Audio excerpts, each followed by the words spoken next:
everyone, it's Becky, and I'm here today to help you guys with APA citations. We're going to talk about what a journal article citation will look like. So I recognize that databases will usually do these citations for you, but I am here to tell you they're not always perfect. So this is sort of to supplement those. We know that you're going to get the citations from there. This is going to help you figure out how to fix those, what things to look for. And by the time you've done this a few times, you'll know what a journal article is supposed to look like with those citations, and you can kind of fix it on the fly. So let's first look at what a citation should look like. So this is our APA citation. This is for a journal article. They're always in the same order. So author, year, article title, journal title, and we'll talk about the difference between those two. Volume/issue, we'll talk about what those are and where in the world you find those. Pages, that's the easy one, always my favorite. And then our DOI number. And you may be thinking, I don't know what that is. That's okay, I'll explain it. First piece is our author. So for our author, when we are formatting this, last name, comma, initials, period. Okay, that's what you do for single author. Now, you may be thinking, what about their first name? What if they give us the whole first name? You are required to just use initials in APA. So if they give you the whole first name of the author, you use initials. The reason that is true is APA is using just initials to sort of eliminate as much bias for gender, for race, for lots of other things in there. If they can just use an initial, you can't tell gender and race in that. And again, this is something that's been around for a long time. So we like to think that some of that has gone away, some of it hasn't, right? Realistically. So this is a way that APA sort of ensures that looking just at a citation. Now, APA is used in the social sciences, and it is rare in the social sciences to find an article by just one author. Typically, you have a whole group of people working together on a study. So when you have more than one author, you just kind of string them together in that same order. Last name, comma, initial, period, comma, last name, comma, period, initial, comma, and you keep going till the last author. Just before the last author, you will put an ampersand. So not the word and, but the ampersand symbol, and then no comma after that, last name, comma, period. Okay, so just like you see up here. You do this if there are 19 authors or less. So anything under 19 authors, you write out every single author's name that way. If you have one of those articles miraculously by 20 authors or more, then you get to do what I show you here. Chances are that is not going to be the case. You're almost never going to get to use this like mysterious little ellipses. You're going to have to put them all. Now, sometimes students get a little confused when they talk about alphabetizing authors. When you are coming to that, when we talk about alphabetizing by author, we mean in a reference list. So when you list more than one citation, inside one citation, you never do that. You leave those authors in the exact order that they're in. That author order means a lot to them. Usually the first author is like the most well-known or the one that's done the most work. The one at the end tends to be the research assistant who's done a little bit less. It's a big deal about what order those are in. You leave them in that order. When you are alphabetizing, it's when you're alphabetizing more than one citation, okay? So good thing to kind of keep in mind. Now, when we get to year, this is the easy one. You will notice it says year, not publication date. So in journals, you only use the year. If they give you a month, if they give you I don't care. You just put the year. You put the year in parentheses, you put a period at the end, don't make it more complicated. If it says spring, winter, March, whatever, ignore it. Just put the year. The other thing to keep in mind is now that more and more of these articles kind of live online or born digital or whatever we're calling it, they'll tell you when an article was submitted by an author, when it was accepted, when it was published. Pick the publication year, not the accepted or received year, okay? Pick the year that it was published. That's the easy one. So period after the last author, parenthesis, period after the year, then we get to article title.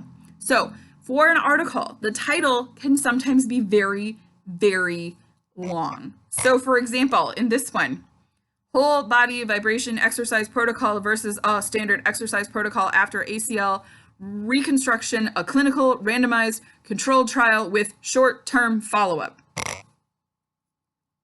That whole thing is the title of the article. You got to put that whole thing in the citation. I know, it's a lot of words, but you got to put it all there. Now, when it comes to article titles, this is where the databases get this wrong the most. They are very, very bad at capitalizing. So the capitalization rules for article titles is you capitalize the first word, you capitalize the first word of the subtitle, and then any acronyms or proper nouns inside the title. That's it.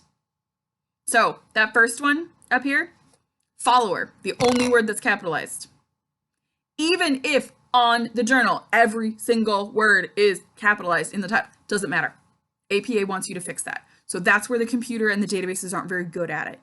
They either try to capitalize everything or they try to uncapitalize everything, and then they miss things like ACL in here and it uncapitalizes all of ACL. That's an acronym that gets capitalized. Proper nouns, if a person's name is in the title or a state is in the title, those get capitalized. Otherwise, they don't get capitalized. You'll notice in this one, the only other capital letter is the A, right? After the colon. That's the first word of the subtitle. That's it. Okay? And then follow the title with a period. That's all you gotta do. Now, when we get to journal titles, all of those capitalization rules go out the window. They all change. So, for a journal title, you capitalize every word except like of and the little ones, right? So, sports, marketing, quarterly, every single one of those is capitalized. The other thing that's different is you format it differently and you italicize the whole thing. So you italicize the title and then you put a comma. So after every italicized piece, you get a comma. After non-italicized stuff, you put a period. I don't know why. That just seems to be the rule. So the other thing I want you guys to recognize here, so in this one, right, the middle one, Journal of Back and Musculoskeletal Rehabilitation, should have picked an easier title to say, okay? That one, of and are not capitalized, okay? But down here, you're gonna notice there's something that's crossed out here. This J, can, chiropr, whatever. Sometimes you're gonna see journals like that where it'll obviously be an abbreviation of the title. You need to go find the full title. So fastest way to do this, I just copy pasted this little thing into Google, and Google told me, hey, did you know that this is the title of the full journal? Okay, you got to use the full journal. So do that Google search if you have to. Okay, this is quite common in the medical sciences and the health sciences stuff. You'll see that where they shorten the titles. You gotta find the full article title. Just Google it. It's the fastest way to do that. For the journal title, I'm sorry. So journal titles, italics, capitalize all of it, comma at the end. The next piece is that volume and issue number. Now, volume and issue number might be something you're not super familiar with. So journals are a lot like magazines. They kind of come out on a kind of a regular-ish basis. So it's not every week, okay? Sometimes it's every month, but usually it's like every quarter, every other month, 3 times a year, twice a year. These take a long time to put together. So in order to help librarians and researchers and scholars and students and professors and all those people using these, they give them volume and issue numbers. So volume is the bigger kind of thing. Volume is typically like the year 2020, all of them are going to be in the same volume, okay? And then issue is like each single issue, right? Just like you see in magazines. Most magazines you've ever picked up actually have a volume and issue number. Most of them just don't put it in a very, like, you know, big splashy space. So this is something that magazines do, newspapers have done, journals have done. Journals are kind of the ones that have really stuck with it. So you're thinking, all right, how do I find these, right? Well, first off, let's talk how to format them, then I'll tell you how to find them. Volume, always in italics, so that's the 28. Issue number goes in parentheses behind it, not in italics. Again, don't know why, just the way it is, and then a comma at the end. Now, sometimes they'll just have a volume. If they just have a volume, then you just put the 28 in italics and a comma at the end, okay? If there's no issue. Now, it's gonna be a little bit tricky finding these. So on a print volume, you might notice they look a little bit like this guy, which, surprise, looks exactly like we should format it, right? The 62 parenthesis 3 is how we should format it in APA. That's the volume and issue. This one down here is a little weird, the Sports Marketing Quarterly one, right? 28 is stuck between a year and a page number. I used to kind of joke with students, anytime you see numbers like that in the citation stuff that you can't figure out if it's what it is, and it doesn't look like a page number and it doesn't look like a year, it's probably the volume. This one happens to also be in bold. Sometimes they like to do that. This one over here says volume 23 NOS, which is numbers 1 and 2. Sometimes they just like to throw us off and put 2 issues together because, you know, that's not confusing. Use numbers as your issues. Same deal with this one down here where it says volume 28, number 4. That's where this comes from. It's volume 28, number 4. Okay, just like it says up at the top. Why we can't make them all look the same, I don't know. But you will be able to find a volume and issue. And if you have trouble doing that, find a librarian, find a library staff member. We can help you find that. Okay. Now let's get to the easy one, my favorite, the page numbers, right? First page number, last page number, colon or hyphen in between. That's it. That's all you got.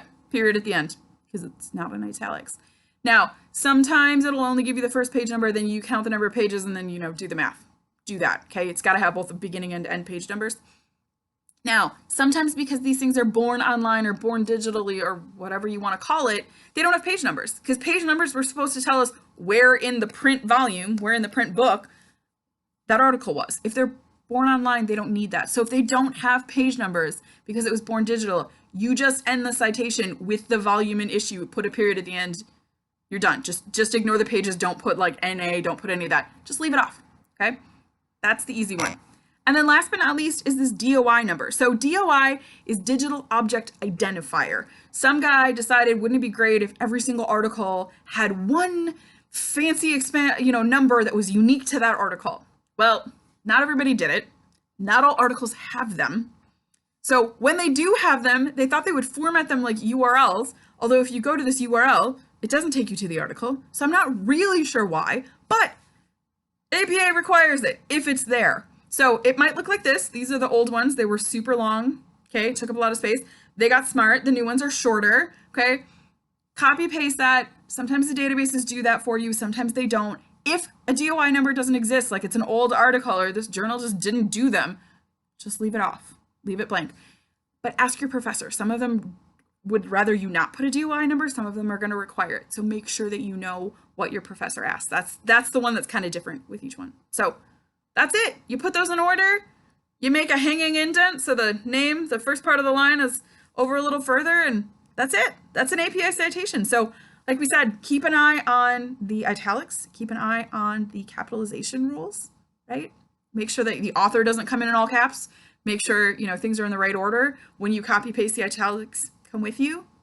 Otherwise, it's pretty good. Most of our databases do a pretty good job. That's what you need to fix. Last but not least, if you want to know more about APA 7, this is the new version. It came out in October of 2019.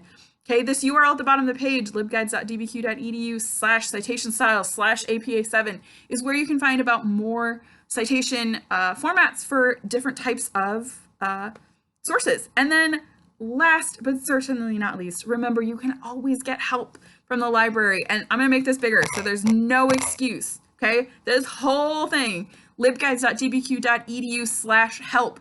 This page will get you to librarians and library staff members who want to help you. This will have the phone number to the reference desk.